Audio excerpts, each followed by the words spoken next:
This man receiveth sinners. Luke chapter 15, verse 2. Observe the condescension of this fact.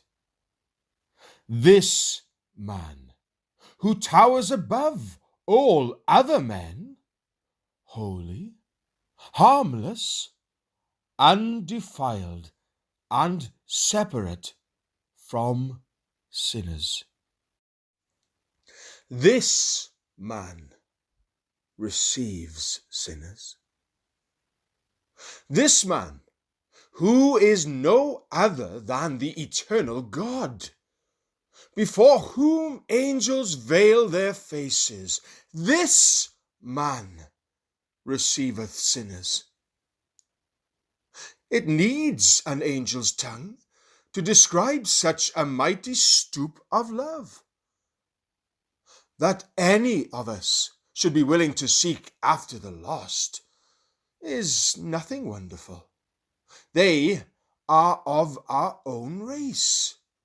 But that he, the offended God, against whom the transgression has been committed, should take upon himself the form of a servant and bear the sin of many, and should then be willing to receive the vilest of the vile, this is marvelous.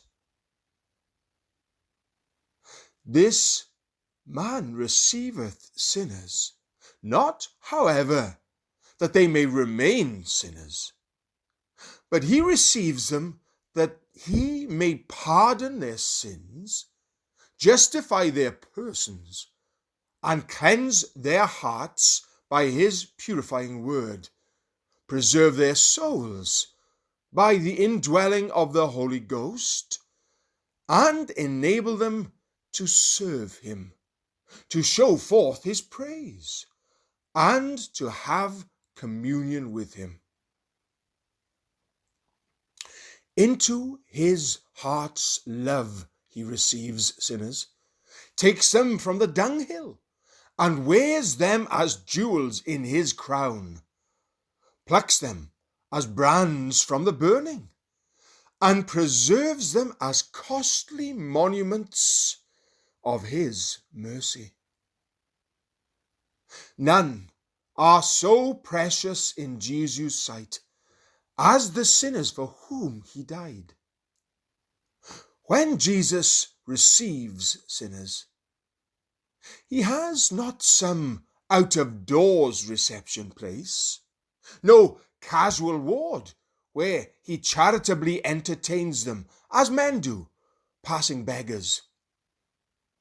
But he opens the golden gates of his royal heart and receives the sinner right into himself. Yea, he admits the humble penitent into personal union and makes him a member of his body, of his flesh, and of his bones. There was never such a reception as this. This fact is still most sure this evening. He is still receiving sinners. Would to God sinners would receive him. This man receiveth sinners.